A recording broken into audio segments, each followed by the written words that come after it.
Muy bien, buenas noches, Cecilia de Luzuriaga. Te damos la bienvenida a Solo una Noche en tu columna semanal de los días jueves. ¿Cómo estás?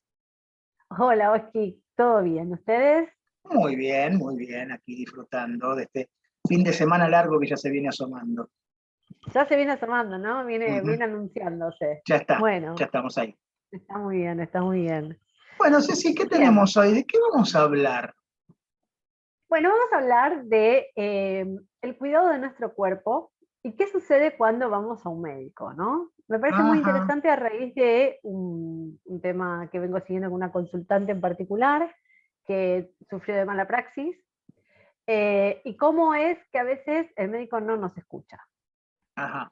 Bueno, eso Me voy a es- meter con un tema polémico, pero sí, sí quiero llamar a toda la gente que nos está escuchando, incluidos si hay médicos. Por supuesto que esto no ocurre con todo el mundo, porque también tengo amigas médicas y son muy buenas en lo suyo, pero son médicas. Y esto es muy importante, sí. ¿sí? Eh, Empecemos por decir algo importantísimo. Nuestra casa, nuestra casa, la única casa que nosotros tenemos en este plano es el cuerpo que habitamos. No hay otra. Luego podemos elegir dónde vamos a vivir porque estamos erigiendo un sistema, una cultura, un modo de vida. Entonces, bueno, no sé, nos vamos a referir a la casa en particular. Pero ¿qué pasa cuando los médicos cometen abusos por negligencia, porque hay temas, por ejemplo, con el tema de los estudios, que hoy en Ujú. día con este tema de la medicina preventiva es, es aberrante en algunas instituciones y en Eso, algunas obras sociales y prepagas la cantidad de estudios por año que mandan a sus pacientes. Entonces, me parecía muy interesante llamar a la reflexión. Con esto no me quiero meter con nada ni con nadie, pero sí me parece interesante que si cada uno empieza a discernir acerca de lo que le sucede en su físico y a comprenderse, pero desde este lugar de la escucha, que también lo da la terapia, podemos ser más conscientes día a día de lo que nos va pasando, y ¿sí? hay muchos estudios que son extremadamente invasivos en nuestros cuerpos y eso también genera un daño, puede No generar una solamente eso, consecuencia, una secuela. no solamente eso, por eso digo, a ver, esto no va en contra de una normativa médica, quiero dejarlo claro porque no quiero comentarios que sean fuera de este lugar. Pero sí me parece que cada ser humano es dueño de su propio cuerpo y tiene la Opción. capacidad y la opción de poder tomar una decisión siempre y cuando, por supuesto, esté en sus cabales, vamos a ponerlo en estos términos para que Sí, se sí, sí. entienda correctamente, ¿sí? En el pleno Pero uso de sus los que, facultades mentales, como se dice exactamente, técnicamente. exactamente, exactamente, pero a los que llamamos estudios preventivos, porque sí, está bueno analizar un poco, si tenemos que hacernos una operación, también está bueno, salvo que sea una persona de suma confianza nuestra, la que nos dice, porque somos, no sé, nuestro médico de cabecera, es la persona con la que venimos trabajando hace muchísimos años, entonces me confío en esa palabra y estoy tomando una decisión porque estoy confiando en esa palabra, ¿sí? Pero si tenemos que hacernos una intervención, quizás está bueno pensar en hacer una o dos interconsultas más, Ujú. ¿sí? Y pensar las alternativas también que pueden llegar a haber a determinados procedimientos, ¿de acuerdo? Ok. Eh, Vuelvo a insistir en esto. Me parece que lo importante acá, en esta columna, lo que yo quiero dejar claro es que no me estoy metiendo con la necesidad, ¿sí?, de cuidar nuestros cuerpos, ¿sí? Pero creo que tenemos el derecho de poder hacerlo como corresponde y también tenemos que tener el derecho de que si se genera una mala praxis, tener como pacientes un lugar donde ir y actuar, Exactamente. ¿sí? Sobre todo cuando otro médico da fe de esa mala praxis. Entonces, quería, como, digamos, como columna, recordarnos a todos nosotros y a todas nosotras que el lugar que nosotros habitamos únicamente es este cuerpo. Y para poder habitar este cuerpo tengo que hacerme amiga de él. Así como hablamos en la columna de la gordofobia acerca de que si una persona tiene sobrepeso o es obesa no podemos determinar que está enferma, Ujú. ¿sí? Porque no somos médicas ni médicos para decir no, porque si estás gordo Es sinónimo de estar enfermo, claro. Exactamente. Tampoco estar extremadamente, tampoco estar flaco, tampoco lo es. Totalmente. Yo invito a todos a que dejemos de opinar sobre alguien cuando lo vemos, ¿no? Si estás más ojeroso, porque te veo más flaco, porque te veo más gordo, porque te veo así, porque no sabemos cuál es. Salvo que te pregunten, hola, ¿cómo estoy? ¿Cómo me ves? Bueno, si te preguntan y te abren la puerta si abren para el que juego vos... del otro lado, Claro, por exactamente. supuesto. Exactamente. Si se abre el juego, fantástico, gente. Pero si el juego no fue abierto, no tenemos ningún derecho a invadir la privacidad de esa otra persona. Y me animo a ir un poquito más allá. Y menos hablar con otras personas del cuerpo de otras, con terceros del cuerpo de otros. Pero eso me parece una intervención muy asertiva y que comparto 100%, ¿no? O sea, hemos aprendido a desoír nuestro cuerpo y yo invito a que lo volvamos a escuchar, que no es lo mismo. Que no es lo mismo, exactamente. Porque así como tenemos personas que atrás, digamos, por un solo síntoma hacen un mundo y que también ahí hay una estructura, que está bueno poder trabajar, que está bueno poder escuchar, que por supuesto que si esa persona tiene alguna duda debe recurrir a un médico para hacerse los estudios, para saber qué puede haber, ¿sí? Porque no vamos a desmerecer a quien escucha también desde ese lugar. Me parece importante que aprender a oír mi cuerpo empieza por ver cómo lo trato todos los días. ¿Le doy las horas de descanso que se merece? ¿Sé decir que no cuando ya no puedo más? ¿Me alimento de la manera en que mi cuerpo me lo pide? ¿Me alimento cuando lo necesito o cuando me dicen que me tengo que alimentar? ¿Me baño? ¿Cuántas veces? ¿Me ejercito? ¿Sí? ¿Tengo tiempo de ocio o todo es trabajo, todo es responsabilidad? ¿No? Empecemos por estas cosas y seguramente que el modo en que nosotros vamos a ver nuestro cuerpo va a ser diferente. Convengamos que el cuerpo humano es una máquina, perfecto. Es una máquina que tiene sus partes y que muchas máquinas, en la mecánica, cuando una máquina no se utiliza correctamente, termina desgastándose, funcionando mal. Me adivinaste porque iba a hablar de eso y justamente lamento tener que hacerte una corrección, no somos máquinas.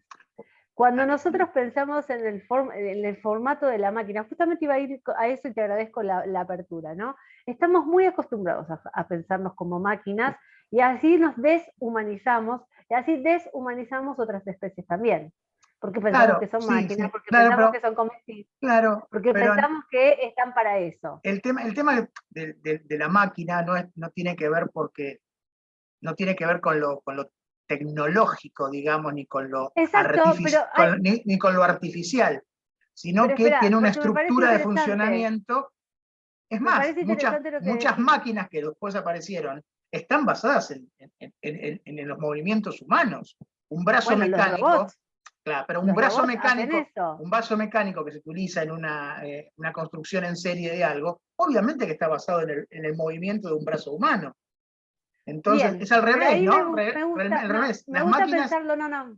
Sí, pero no. ¿Sabes qué pasa? Oski, perdón que te diga esto. Cuando lo pensamos en términos de máquinas, nos deshumanizamos. Es interesante que lo muestres al revés, que las máquinas están basadas en los cuerpos humanos. Porque lo que nos olvidamos nosotros, cuando lo pensamos como máquinas, las máquinas necesitan ser arregladas, los cuerpos no. Cuando nosotros dejamos que los procesos ocurran, nuestro cuerpo es sabio. ¿O qué pensamos que sucede? Nuestra biología es sabia. Tiene la capacidad de autorregenerarse. De autorrestituirse. Claro. Pero justamente cuando lo pensamos en forma de máquina, lo que estamos es otorgando siempre este lugar a una tercera persona. Insisto, vuelvo a decirlo porque quiero que se escuche en todo momento en la columna, no voy en contra de la medicina ni de ir a los médicos, ¿sí? Sí voy en contra de pensarnos, primero como máquinas, segundo, que nos deshumanicemos y no escuchemos a nuestro cuerpo y no entendamos lo que nos pasa, porque una cosa es decir, bueno, ok, hoy sé que me la voy a poner en la pera, vamos a ponerlo, pero como sé que hoy me la voy a poner en la pera, sé que mañana y pasado me tengo que cuidar, ¿sí? Yo personalmente cada vez estoy tomando menos alcohol porque me doy cuenta que me generan situaciones que al otro día me cuesta mucho levantarme y este tipo de cosas, ¿no? Es decir, por un lado, si yo me hago digamos, me voy a un médico homeópata que me ayuda a hacer estas limpiezas de hígado a través de tés y etcétera, también después lo que coma es lo que estoy incorporando y lo que va a producir o no ciertas cuestiones, ¿no?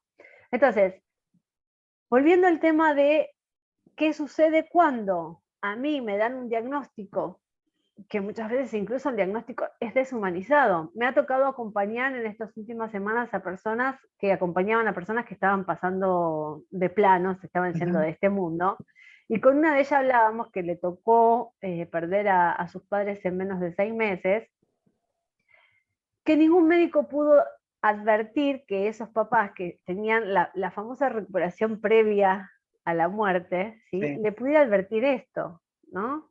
O sea, que sí, que había una recuperación, pero dada la edad y un montón de cosas, ¿no?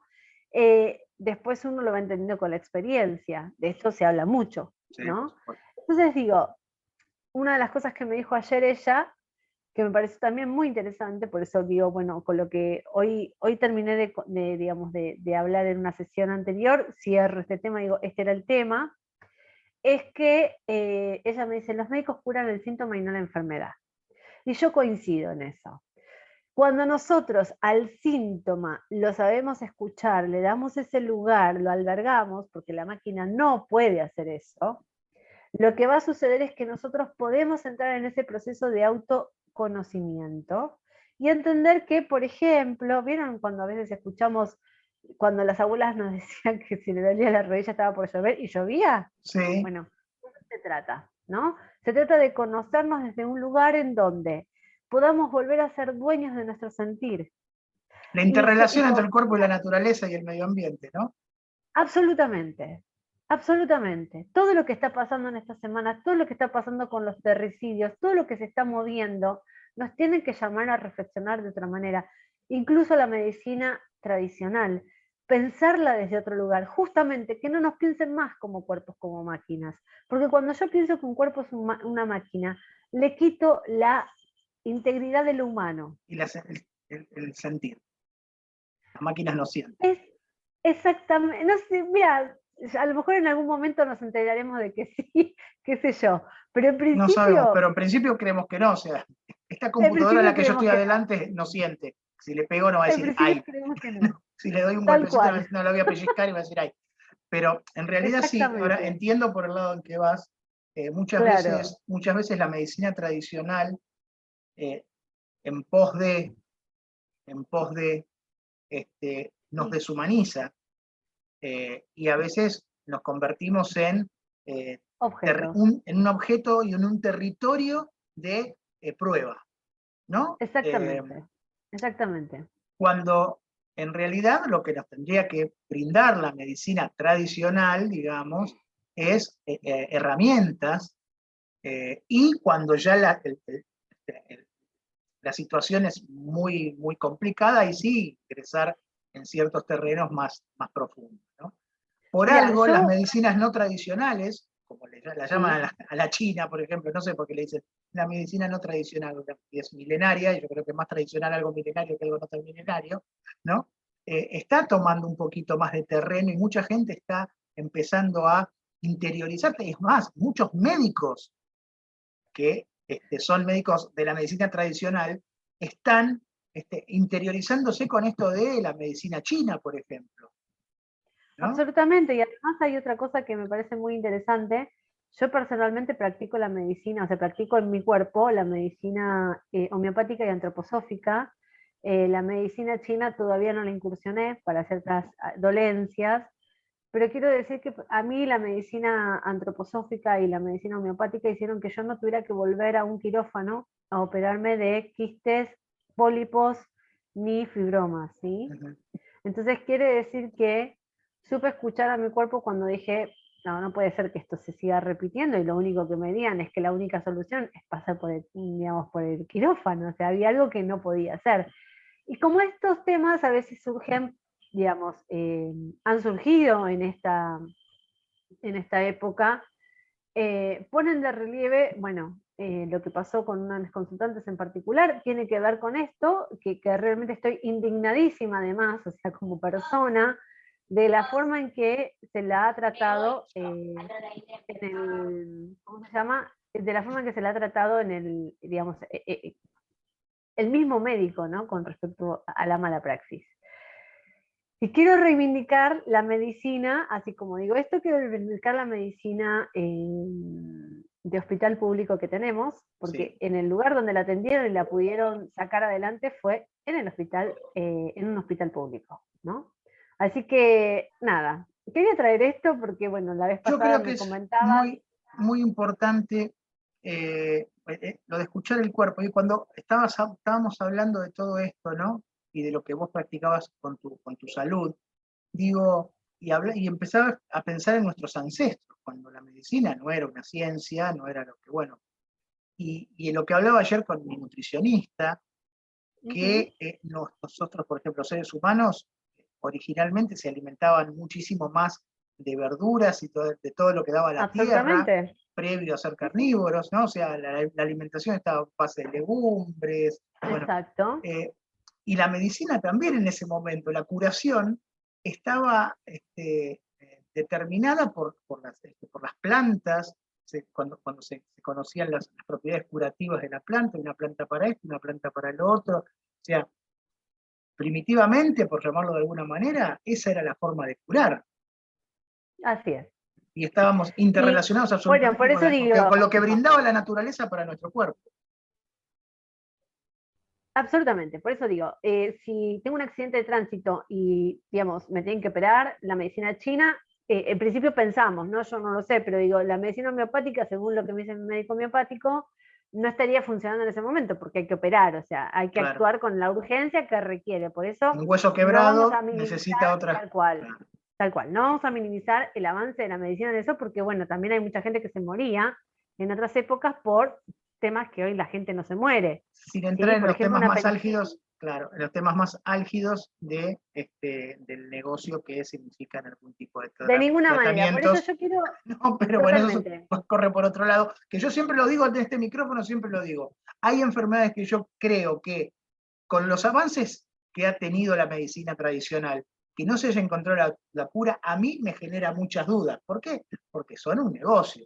O sea, las medicaciones son un negocio. Por eso, sin meternos en la parte política, que sí está metida, pero no la quiero especificar en esta columna, porque sí coincido y comparto esta frase de que todos los cuerpos son políticos, pero porque nos atraviesan desde todos los lugares, ¿no? Por lo menos los que vivimos en una ciudad, ¿no? Esto a lo mejor no sucede con una tribu aborigen que vive de otra manera. Claro. Pero cuando nosotros decidimos este tipo de vida, hay muchas enfermedades que se basan solo en el estrés y en desoír lo que nos sucede y cuándo necesitamos parar, cuándo necesitamos descansar, cuándo necesitamos hidratarnos, ¿sí? Entonces, la llamada acá es a dos cosas. Cada una de manera personal, poder sentir y escuchar ese cuerpo. ¿Cómo se logra esto? Y si gente a través de una terapia, a través de ir a un médico que nos asista en ese modelo de escucha y nos ayude a entender, digamos, si esto que estamos sintiendo es así, que nos ayude a validarlo, ¿sí? Y a los médicos, por favor, no desoigan a sus pacientes. No los desoigan. Hoy estamos hablando, que esto da para otra columna, y ahí me gustaría tener una invitada, que es el tema de la violencia obstétrica, ¿sí? Sí. Que cada vez está visibilizándose más, ¿sí? Pero ¿cuántas veces una madre llegaba a punto de parir? El caso es el mío, llegaba a punto de parir y le decían, no, te falta todavía. Y bueno, nada, a las horas estaba por parir, o sea, que la mandaron a su casa con todo lo que eso implica, sí, ¿no? El sufrimiento del feto y demás, y bueno. Por eso, ese es un tema para verlo luego en otra columna, pero me parece interesante que llamar a la medicina tradicional a aprender a escuchar también. A escuchar y a que nos podamos decodificar juntos. Exacto, porque en el caso particular de mi consultante, ella supo decirle cuál era el dolor que tenía. ¿Ves? Y no la escucharon. Entonces, esto quería que fuera el tema de la columna de hoy. Disculpen si fue muy efectiva. No, pero si te sabes que medio, pero quería que yo quiero agradecerte por el tema que trataste, porque le puede ayudar a mucha gente esto, porque muchas veces, como vos decís, la violencia a veces se expresa en diferentes ámbitos, y también en este, y también en este. Y es muy interesante sobre la violencia obstétrica, que sufren muchísimas mujeres, y de la que he escuchado muchísimos testimonios, que no se respeta el cuerpo de la mujer como debería ser respetado, no se lo escucha, y no se escucha a la mujer cuando expresa lo que le pasa. Así es. ¿No? Porque hay algunos preconceptos que todavía tenemos que desconstruir para poder avanzar en estos temas, ¿no? En estas líneas, exactamente. Así que bueno, Ceci, muchísimas gracias. @ Cecilia de Luzuriaga, para todas las redes sociales, para poder encontrar a Cecilia, y bueno, y si quieren hacerle alguna consulta, sí, a través del Instagram, alguna pregunta, lo pueden cuando hacer. Quieran. De hecho estamos teniendo consultas por Instagram, así que bueno, nada, los invito a seguir haciéndolas. Y además en YouTube, también cuando sean los videos de esta columna, pueden abajo también hacer las columnas en los comentarios, pueden hacer las consultas, pueden hacer las consultas necesarias en los comentarios. Así que bueno, Ceci, muchísimas gracias por estar en Sol de una Noche. Nos reencontramos la próxima semana. Muchísimas gracias. Que tengan buenas noches. Hasta luego. Chao.